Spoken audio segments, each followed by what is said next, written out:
How we get around has changed greatly since 1900. This week's edition of our documentary series is about transport and mobility. In Going Places, Essex people describe journeys by horse and cart, by bicycle, and walking miles before cars were commonplace. We hear about the days of trams, trolleybuses, and long since axed rural railway lines. The programme features the impact of car ownership and the building of the M11, M25, and the Dartford Tunnel. Later we look at the arrival of cheap air travel and going abroad, from the Harwich to Hook of Holland ferry to supersonic jets. I, as a kid, played in the lane. As a matter of fact, when I was 7, there was a whole little bevy of little boys outside calling, "Was Elsie coming to play?" By that time, the first lot of make-up of the road had been done, which was 2-inch flint tarred with a finer topping, also tarred. The thing we were stopped doing was playing horses. Mind you, everything was horses then. Well, there were cars, but not many. Playing horses, two of you sort of tandemed up and you had a piece of rope on each outer arm, and someone was the driver at the back, and you G-upped and ran like blazes, and you sort of raced down the road. It was stopped because somewhere in the area here, 2 kids, one of the early cars came along. Instead of both running one side, one ran one side and one ran the other, and there was a rope across the road. And some workmen were in the area, grabbed the kids and threw them on the ground and held the rope down so that the car went over it. After that, we were forbidden to do that because of the danger. I can't wait till I get my driving lessons, because my brother's just taking driver lessons at the moment. He's finding it quite difficult, but he'll get there eventually. And when he does, it'll be really good. But I am definitely looking forward to having a car, so you can get to and from whenever you want, wherever you want. You don't have to wait around for your parents to give you a lift. You don't have to wait around for the train, the bus. It'd just be so much better. But I suppose petrol money, that comes into it, so I'd have to have a job to back that up, I think. I would be quite worried about like the motorway, because everybody goes quite fast. It'd be brilliant though, going quite fast, but still it'd be a bit worrying just in case you do something wrong for your first few occasions. But eventually you get used to it, it'd be fine. My brother's just had lessons straight away as soon as he hit 17, so I'll probably have exactly the same. He's got a car already waiting for him, and then eventually I should think I'd get my own car as well. So I'll have the car ready for me and driving lessons for as soon as I hit 17.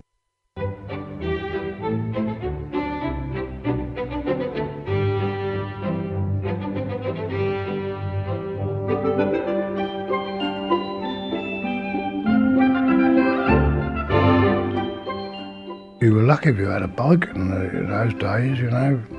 Job to afford a bicycle, let alone anything else. So you walked mostly. There used to be the country buses. They were fairly cheap, bus fares. That was a good service. But if you lived within, say 3 miles of the town, you would walk in and walk home again, and most people did. I know when we lived at Beerchurch, we used to live in the hall. We used to walk across the fields, across Abbey Field and down Flagstaff, down St John's Green and do a shopping and walk back with the shopping on a Saturday afternoon. I weren't very old either, but that was the thing you done. When I went to school, we used to catch the bus on Maypole Green, and we used to go to Shrub End then. And that used to be Mr Files's, I think that's Files's buses from there. Sometimes the bus wouldn't turn up or break down or something, so we used to walk from Maypole down to Shrub End School, which is the community centre now. And we used to be late, used to mess about in the ponds and God know on the way down, but you used to walk there and think nothing of it. Walk back home again, come to that, but 4 or 5 miles was nothing. We lived at Moverns at Brightlingsea. We used to walk across the fields from Moverns, it must be 3 miles. You always used to walk. If you wanted to catch the bus, you got to walk from Moverns to the old church down the lane, that was a mile, before you saw the bus, so you needed quick going the other way. Sometimes Father on a Sunday night, he figured a 4.5 a pint, we used to walk from Beerchurch. We used to go up to Donkey and Buskin at Lair and walk back again, and sometimes up to Cherry Tree, Blackheath. But you walked. I think I was about 12 for I had a bicycle. Dad had a little pony and trap. We used to go around in a little pony and trap, and that was great, really.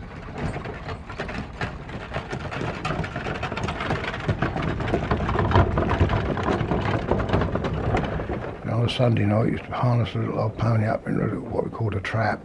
But you never went far. You didn't. If you lived in Harwich and went to Chelmsford, that was a day's excursion. You never worried about walking today. You just come out of the house, open the car door, jump in, and if you're only going 100 yards up the road, some people drive 100 yards up the road, but I think they'd be healthier if they walked. The car is used an awful lot. It's become a major part of most people's lives now because we're basing ourselves so far away from the local community now.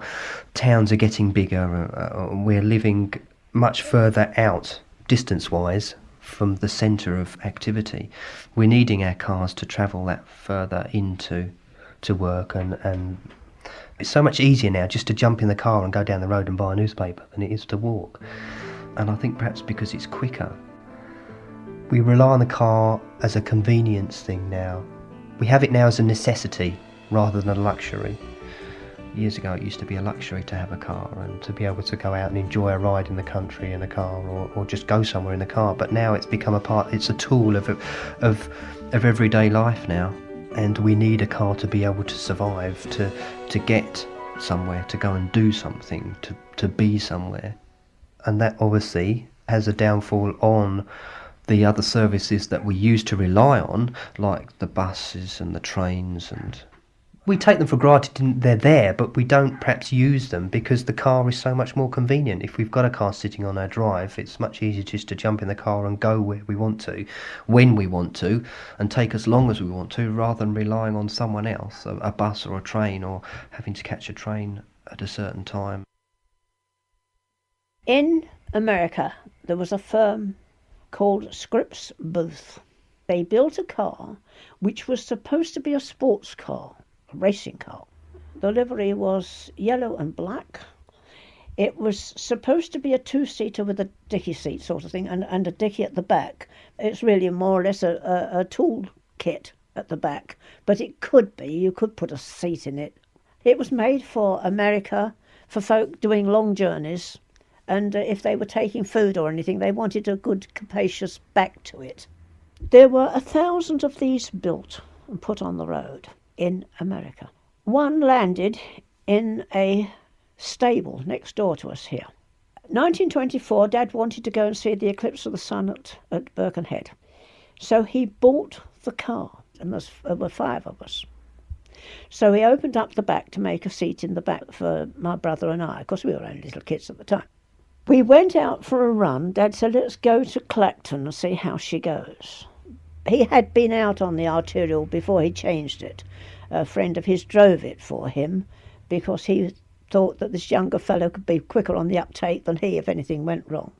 They did 60 miles an hour on the arterial road in 1924. And he said it would do more than that, Bert, but he said, I'm afraid of the tyres. We drove down the road half a mile, and out from a house on the same side of the road drove another Scripps Booth. Dad stopped, and the other chap, his mouth opened wide, and he came, and they were nose to nose on the side of the road, 2 Scripps Booths, and there were only 1,000 ever put on the road, and 2 of them landed in Pound Lane. That must have been about 1934, I would think. You hadn't heard much about tests in those days, because when I say I passed my test, people couldn't believe it, but I did at Colchester.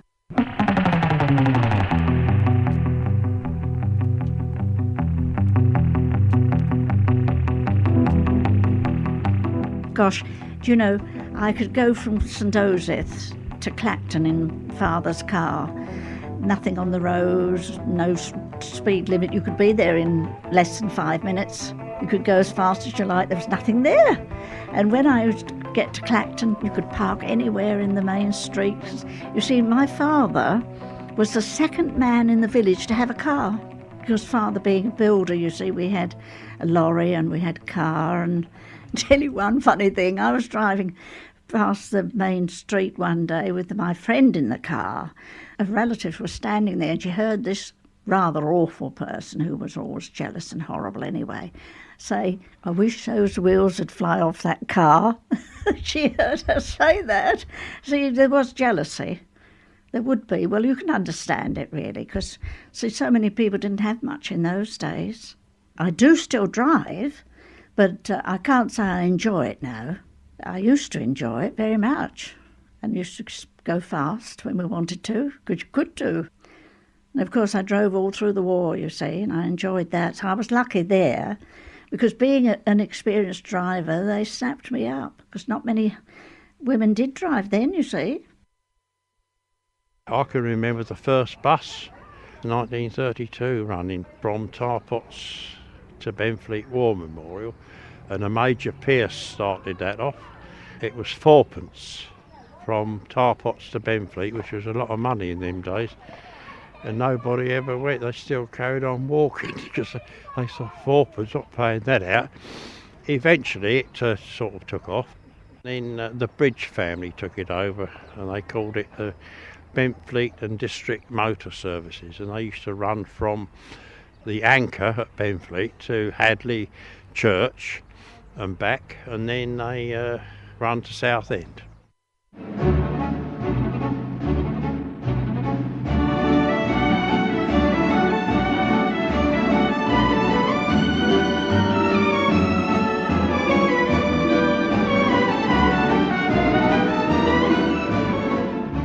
Our main line of transport in those days was the Colne Valley Railway line to Markstay, where you changed if you were going to London, or came through to Colchester if you were going to Clacton, as we did occasionally on special excursions, as they were called, to come to Walton or Clacton. So that was more or less the network in those days. I do remember tradesmen travelling around in pony traps and so on.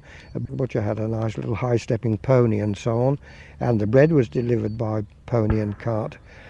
As more and more people owned cars, these things changed. As you know, under Beeching, the Colne Valley Railway line was axed. There are more and more buses, of course, and people used to cycle to their work, maybe up to 20 miles away, men as well as women. We used to cycle into Halstead, which was the nearest sizable town, for weekly shopping. If it was particularly heavy, sometimes some of it would be delivered by van during the next week.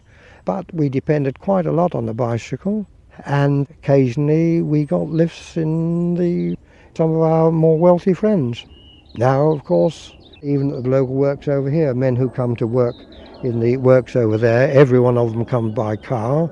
In my younger days, a workman of that type, the small-time engineer, the carpenter, people working in the brickworks and so on, they certainly would have never dreamed of having a car.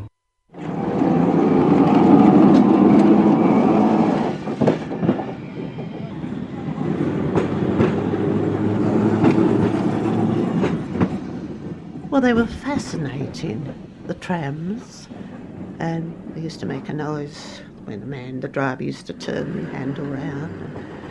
It used to be a treat for sixpence to go along South Church Boulevard, along the front and back to the Vic Corner for sixpence. That used to be like an afternoon's outing when you wasn't working. They never seemed crowded, and there was always a conductor, same when trolleybuses came, because there was the railings in the road, and I used to ride a bike all round Southend, because I'm talking about when I was older now, just before 1939. You had to be careful your bike didn't get in the tram hole, you know. Oh, when they got to a corner, I can remember them at Victoria Corner, the man had to get out and sort of take the arm of the trolley, put it somewhere else, you know, attach it somewhere else. There was an arm from the trolley, you see, attached, and used to run along the rail. If you got up to where there were things like tramways or troleybuses were the worst, because if you was just coming up towards them and you were thinking about overtaking them, you had to get that idea out of your head straight away, because once they started to move, they were so swift and powerful that you just got no chance, you know. There were no motorways. There was almost no dual carriageways. They were a rarity. And the roads today, for example, when I drive now, say through Witham, Kelvedon to Colchester, and I happen to go through the old town way, and I think, my word, this was the main London road. And the same with Chelmsford, you see, at one time. And of course, Brentwood. See, when I first started lorry driving, we did a lot of London work. And you were all through all these places, you see, Brentwood, Romford, Ilford, there was no A12 as such then, you see.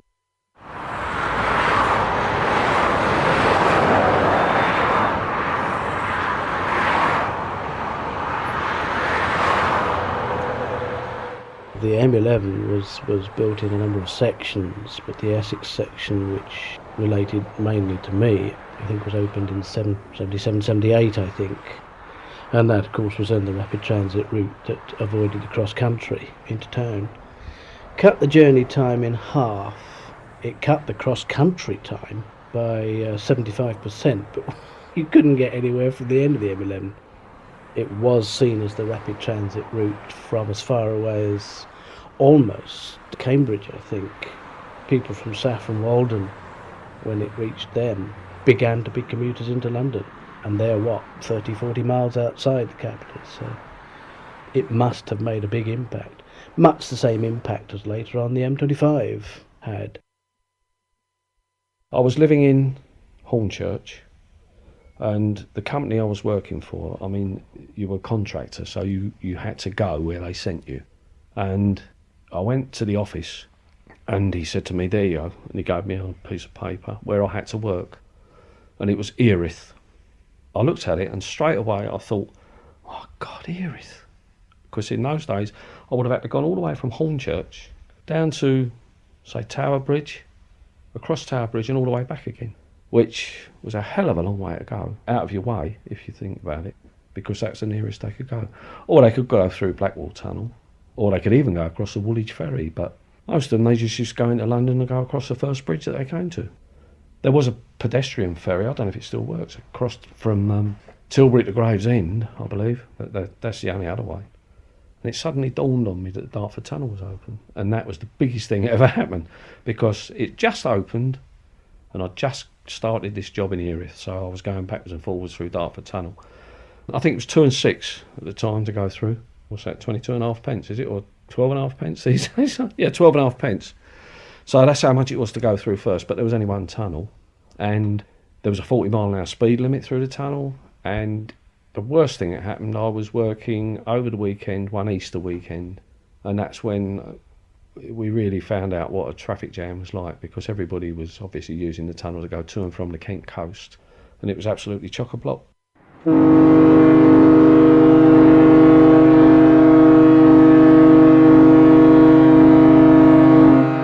If you had a car back in 1954, 55, by definition you had to be a wealthy person. And yes, if you were taking a car to the Hook of Holland, you drove it onto the quay adjacent to where the ferry was. There'd be a crane, one of those that run alongside of a dock on sort of rail lines. And then you'd be beckoned on by a couple of chaps, and you'd literally drive over 2 webbing broad straps, and then very gently the car was lifted up. The straps then came around the side of the vehicle, supported by the wheels, and then up it went. You weren't in it, of course, nobody's actually in the thing. Then it was lowered into the hold with the ignition keys in, and there'd be a driver in the hold to manoeuvre the cars into position. And of course it had to come out the same way. I mean, getting cars on board those ferries in those days was it was lengthy and also very labour intensive. And you always knew who the car owners was, because they would be the only ones who would stay behind for breakfast when you got to the Hook of Holland, or conversely when you got to Parkston Quay, because they knew they weren't going to get off the boat until about 10 o'clock, whereas we were docking around about 6 in the morning. So the majority of the passengers would have been foot passengers? That's right, yeah. They'd come in by train, mostly from Liverpool Street. It intrigued me. I find here the Bibby line of the year I was born. And when it says, in italics, only first-class passengers being carried, The whole of the vessel is free to them, and they are consequently not curtailed in space, nor liable to be intruded upon by second and third class passengers. That was going to the Far East, to everywhere, to Colombo, Marseille, when we had the Empire. There's one other thing, it also says baggage that you could carry. If you were an officer travelling, you had 40 cubic feet of space.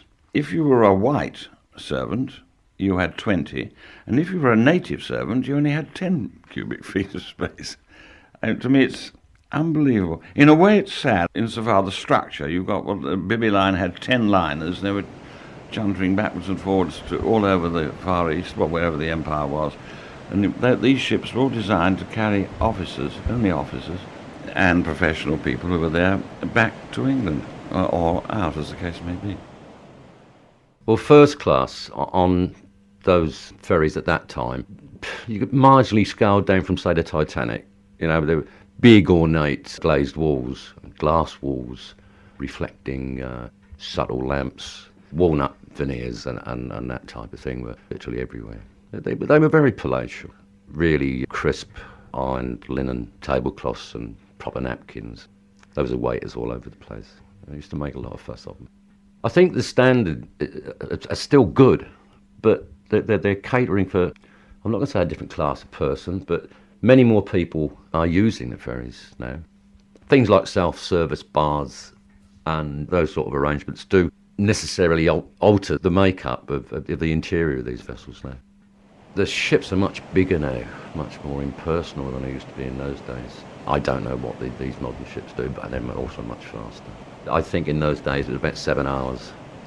The essential difference is, of course, they don't lose anything now. The amount of stuff we used to lose, we got in bad weather, because there were no stabilisers, of course. And you get 200 or 300 people being seasick, and you're wallowing about in the English Channel, and, I don't know, 4, 7, 8 glasses fly off tables, plates, crockery, bottles of beer, bottles of wine, that sort of thing.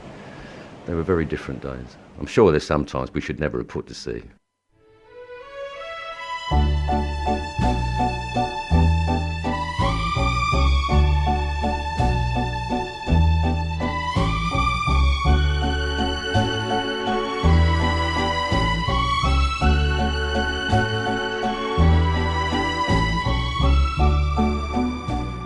To the 1960s, people didn't go on foreign holidays. They didn't expect to go on foreign holidays.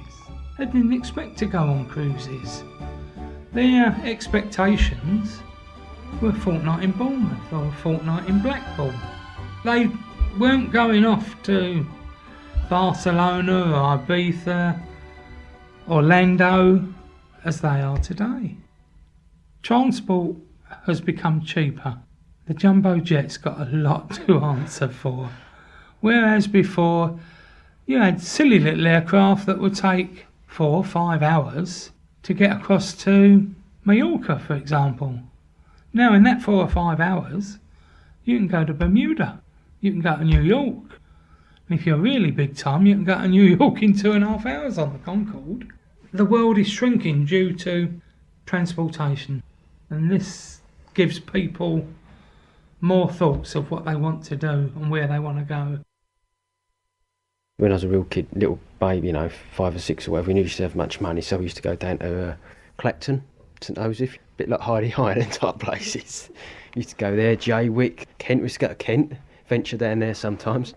We used to go the same week every year, and there used to be people our age used to go the same week every year as well. We used to meet up for them every year, and the kids would go off all day, playing with the other kids or whatever.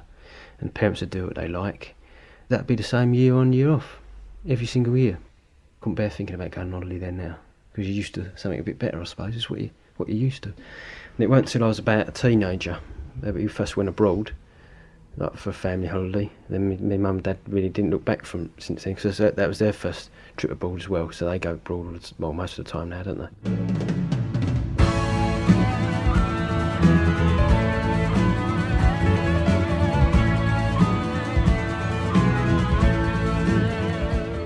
Like paradise, I suppose, really.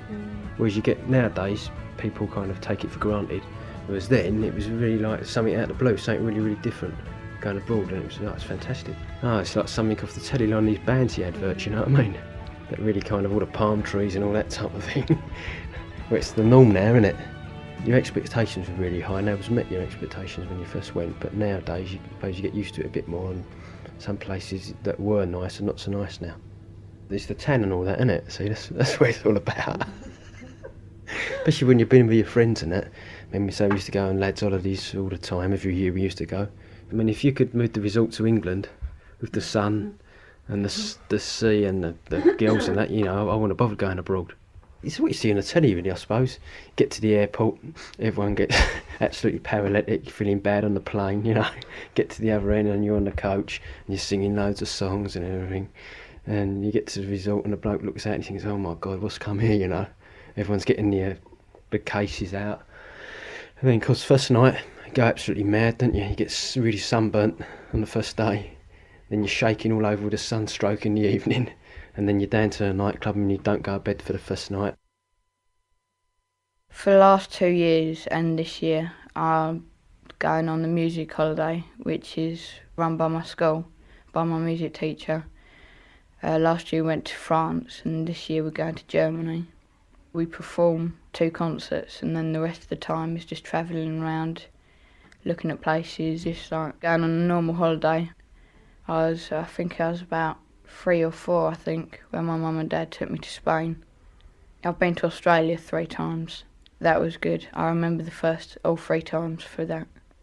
I think wherever you've been, it's quite a big deal, but I think maybe not so much for me as I'd like to think that I've been to quite a few places. Been like to Hong Kong, Australia, Spain, France, and I've been to Europe and everything.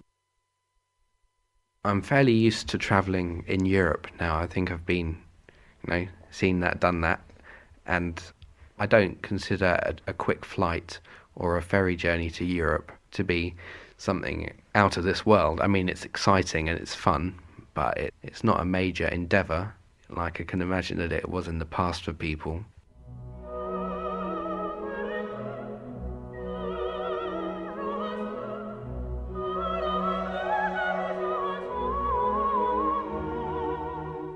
And, even travel, further around the world is becoming less remarkable. I went to India 2 years ago and I thought that was amazing and that was a real adventure. But it's fairly common amongst my friends and I to jet off to America for a couple of months during the summer holidays or something. So travel is becoming really common and easy, and it's cheap.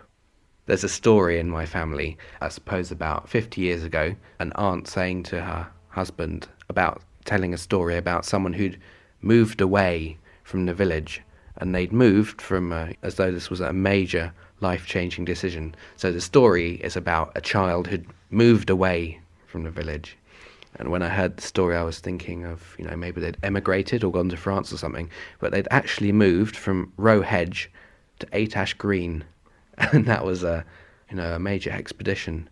But I, can see myself maybe in a job or in the position to be able to travel around the world at a drop of the hat. I certainly hope so. I was lucky enough to catch the last liners from America, and in those days it took 6.5 days to travel on the boat. And what that did, if you were on a ship in those days, people were travelling for a purpose. If you were a burglar or a prime minister or a film star, you were on that boat for a purpose, and it gave you 6 days cut off from the world. I think the business of travel now is so quick that there's no time. One really appreciated if you're going by ship, there was time, or indeed if you went on a long railway journey, there was time to think. But now you hop in an airplane, you're in another country. I don't think a lot of people don't appreciate the country. They get on a plane and go to Spain and go in the sea and have a few beers and that's it. They haven't found out about the country or had time to think about where they're going or appreciate any of the places they pass to appreciate them. That's a tremendous change, travel, and the motor car. Certainly, and I thought splendid motor cars when I was young. There were no motorways, and that's another extraordinary thing. It was an event for us to travel from Loughton to Frinton. Well, now which is good in a way, I suppose. But that is the tremendous change.